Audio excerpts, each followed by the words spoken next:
नमस्कार।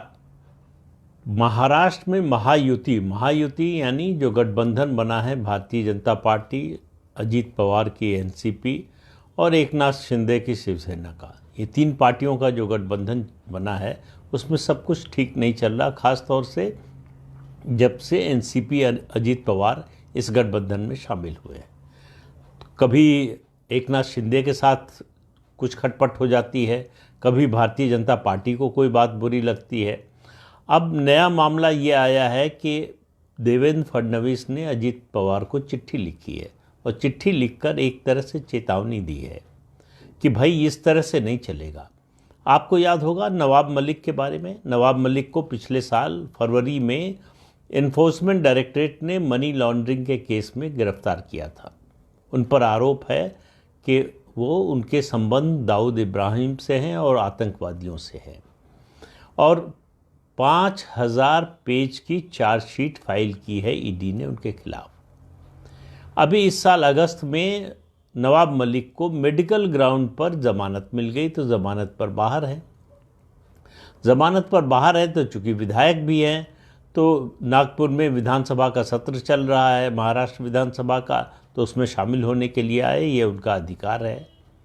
और जब शामिल होने के लिए आए तो वो ट्रेजरी बेंचेस की ओर बैठे। यहीं से समस्या शुरू हुई।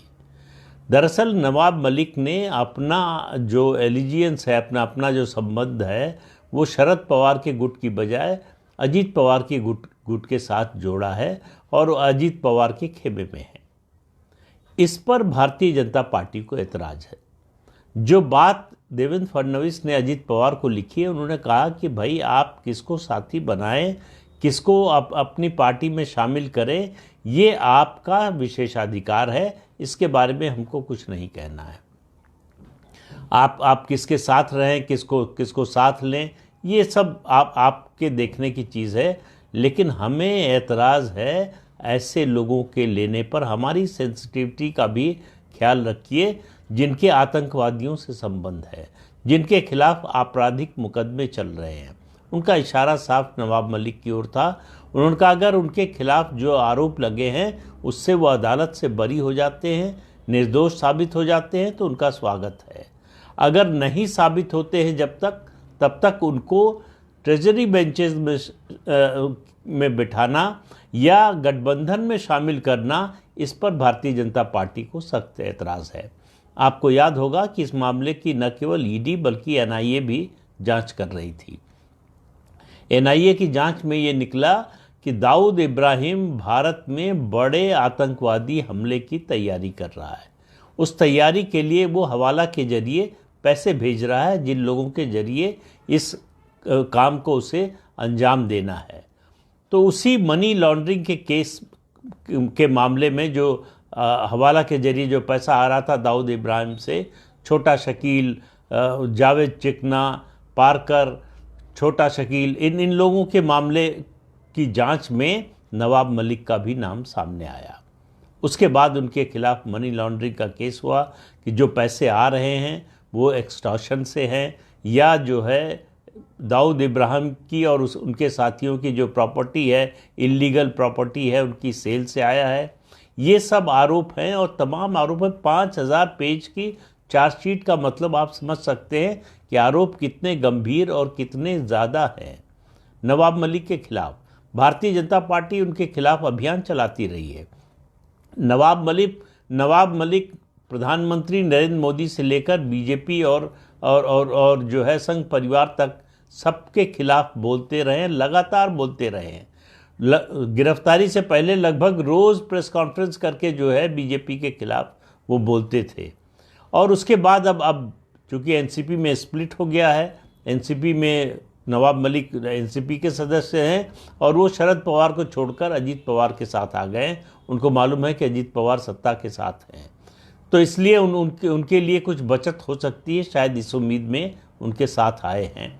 और अजीत पवार ने बिना कुछ सोचे समझे, बिना भारतीय जनता पार्टी की संवेदना का ख्याल किए हुए, बिना भारतीय जनता पार्टी के की सेंसिटिविटी का ख्याल रखे हुए कि नवाब मलिक के बारे में पार्टी की क्या राय है, उनको अपने अपने गुट में शामिल कर लिया है। इस पर भारतीय जनता पार्टी को एतराज़ है।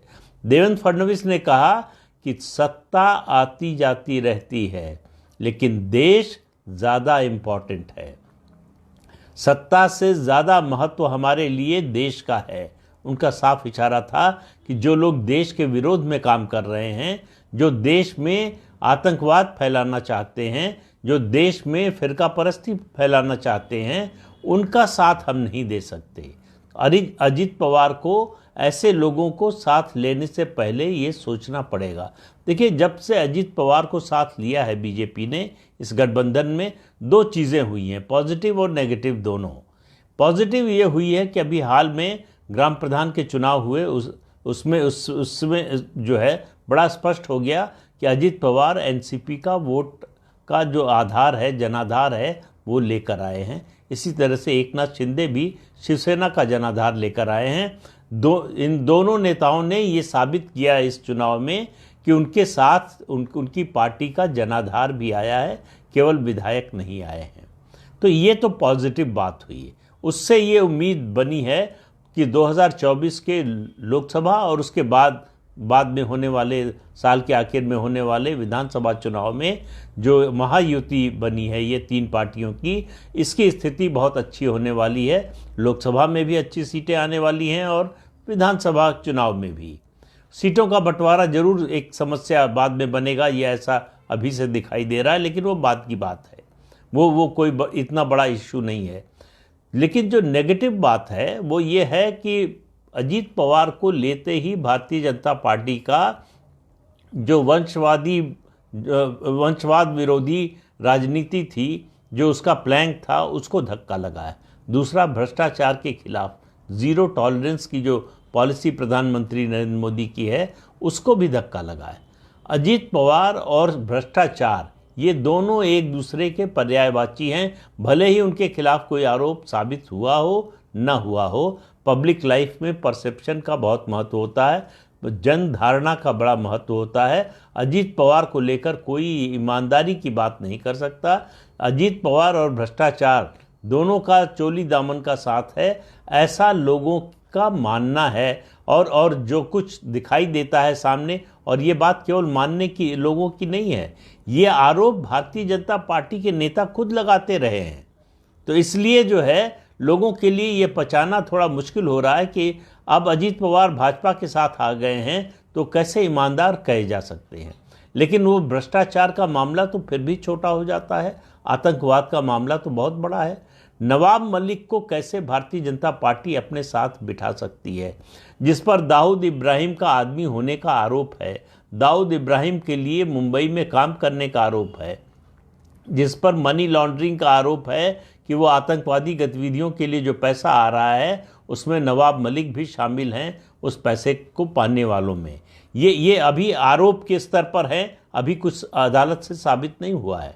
लेकिन नवाब मलिक अभी अदालत से बाइज्जत बरी भी नहीं हुए। तो ये अगर नवाब मलिक को भारतीय जनता पार्टी अजीत पवार के खेमे के साथ अपने साथ लेती है तो ये उसके लिए बहुत बड़ा सेटबैक होगा। उसका न केवल वंशवाद और भ्रष्टाचार के मुद्दे पर उसका जो प्लैंक है, उसका जो रुख है, उसको नुकसान पहुंचेगा, बल्कि आतंकवाद और राष्ट्रीय सुरक्षा से समझौता करने का अगर संदेश गया तो ये और ज़्यादा मुश्किल होगा उसके लिए, और ज़्यादा कठिन हो जाएगा, और ज़्यादा नुकसानदेह हो जाएगा। इस बात को देवेंद्र फडणवीस समझ रहे हैं, इसलिए उन्होंने अजीत पवार को चिट्ठी लिखकर केवल ज़बानी जमा खर्च नहीं किया। उन्होंने ये ऐसा नहीं है कि अजीत पवार से मिलकर जो है और कान में कुछ कह दिया हो, उन्होंने बाकायदा चिट्ठी लिखी है और वो चिट्ठी एक तरह से सार्वजनिक भी कर दी है कि भारतीय जनता पार्टी को नवाब मलिक का साथ मंजूर नहीं है। अब सवाल यह है कि अजीत पवार क्या करेंगे। अजीत पवार के लिए नवाब मलिक बहुत इम्पॉर्टेंट है। एनसीपी में नवाब मलिक का बड़ा प्रभाव है और महाराष्ट्र के मुस्लिम वोटों पर नवाब मलिक का प्रभाव है। इसलिए अजीत पवार नहीं चाहेंगे कि नवाब मलिक का साथ उनसे छूटे और फिर चाचा के साथ जो लड़ाई है उसमें निर्णायक जीत के लिए ज़रूरी है कि जितने ज़्यादा से ज़्यादा विधायक सांसद उनके साथ आएँ, उनके लिए अच्छा है। ख़ास तौर से ऐसे लोग जिनका अपना जनाधार भी हो। तो नवाब मलिक का आना अजीत पवार के लिए अपनी फैक्शनल फाइट के लिए तो ज़रूर फ़ायदेमंद है, लेकिन उनका इस गठबंधन में, महायुति में शामिल होना, ये भारतीय जनता पार्टी के लिए बहुत बड़ा धक्का साबित हो सकता है। अगर इस पर कोई क्लियर स्टैंड, जो अभी स्टैंड लिया है, इस पर अगर बीजेपी टिकी नहीं रहती, देवेंद्र फडणवीस टिके नहीं रहते और नवाब मलिक को गठबंधन में आने से नहीं रोकते हैं, तो उनके लिए आगे का रास्ता मुश्किल होगा। फिर उनको जनता के बीच में आतंकवाद के मुद्दे पर नवाब मलिक को डिफेंड करना पड़ेगा और इससे बुरी स्थिति और कोई नहीं हो सकती है। तो देखिए आगे आने वाले समय में क्या होता है। बीजेपी की राह बहुत आसान नहीं है महाराष्ट्र में इस गठबंधन को लेकर, खास तौर से अजीत पवार के साथ आने के बाद। अजीत पवार अपने साथ बहुत सारा बैगेज लेकर आए हैं और उस बैगेज को अब बीजेपी को ढोना है। बीजेपी कितना ढोएगी और कितना उतार कर फेंकेगी, या फेंकने में कामयाब होगी, या फेंकने के लिए अजीत पवार को मना पाएगी, ये आने वाला समय बताएगा। तो आज के अंक में इतना ही। नमस्कार।